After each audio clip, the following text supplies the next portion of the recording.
தஞ்சாவூர் தவளாடை செய்யலாமா? அது தவளாடை செய்யறதுக்கு 50 போட்டுக்கங்க, கடலைப்பருப்பு 100 போட்டுக்கங்க, உளுந்து கம்மியாக தான் போடணும், துவரம்பருப்பு ஒரு 100 போட்டுக்கங்க. போட்டு ஒரு 2 மணி நேரம் ஊற வைங்க. கழுவி அரிசி அரை கிலோவும் ஒரு கையும் இதையும் போட்டு அது கூடயே ஊற வைங்க. நாங்க அரிசி ஊற வச்ச அரிசி, இட்லிக்கு ஊற வச்ச அரிசின்றதுனால நாங்க அதை ஊற வச்சுக்கிறோம். இப்ப பருப்பை மட்டும்தான் ஊற வைக்க போறோம்.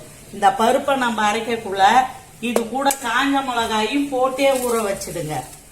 அப்பதான் நல்லா ஊறி போய் இருக்கும். அது கூட போடக்குள்ள பெருஞ்சீரகமும் பூண்டும் மட்டும் போட்டு அரைக்கலாம். வாங்க, இது ஒரு 2 மணி நேரம் ஊறட்டும். கொஞ்சமா பாசி பருப்பு சேர்த்துக்கங்க. பாசி பருப்பும் உளுந்தும் கம்மியா போட்டாலே போதும். துவரம்பயிரும் கடலைப்பருப்பும் தான் நிறைய போடணுமே. தவளாடிக்கு ஊற வச்சோம்ல, அந்த மாவை அரைச்சிக்கிட்டு இருக்கிறோம். பெருஞ்சீரகம், காஞ்ச மிளகா, பூண்டு எல்லாத்தையும் போட்டு ஒன்னா அரைச்சிக்கிட்டு இருக்கிறோம். வடிச்சிடலாம் வாங்க.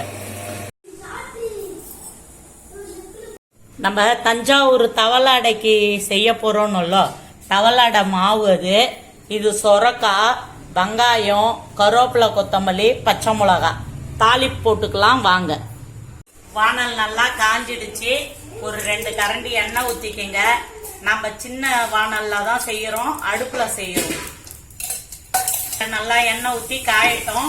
காஞ்ச பிறகு கடுகு சேர்த்துக்கங்க. கடுகு பொரி நல்லா பொரிஞ்சிடுச்சு. கடலைப்பருப்பு சேர்த்துக்கங்க கொஞ்சமா.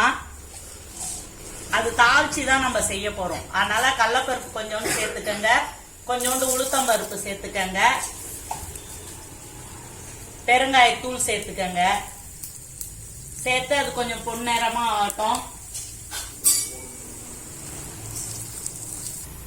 கடலைப்பருப்பும் உளுத்தம்பருப்பும் நல்லா செவந்துருச்சு.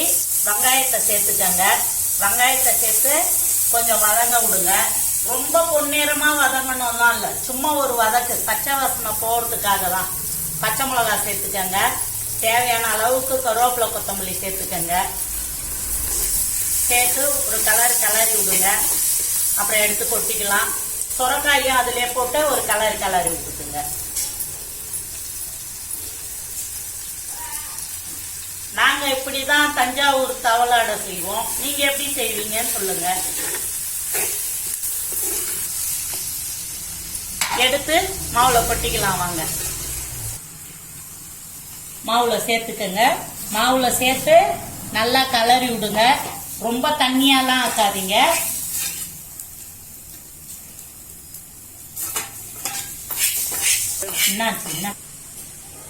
மாவோட இதை நல்லா கலந்து தோசை ஊத்தலாம் வாங்க.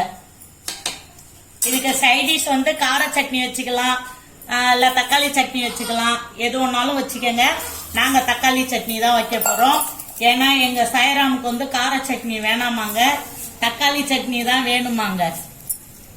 பிள்ளைங்களோட விருப்பம் தாங்க நம்மளோட விருப்பம். பிள்ளைங்க என்ன கேக்குதோ அதை செஞ்சு தர வேண்டியதான்.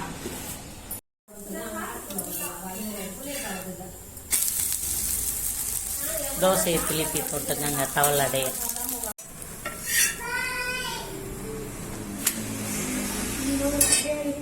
இதான் தஞ்சாவூர் தவளாடை. தக்காளி சட்னி வச்சு சாப்பிட போறோம் வாங்க.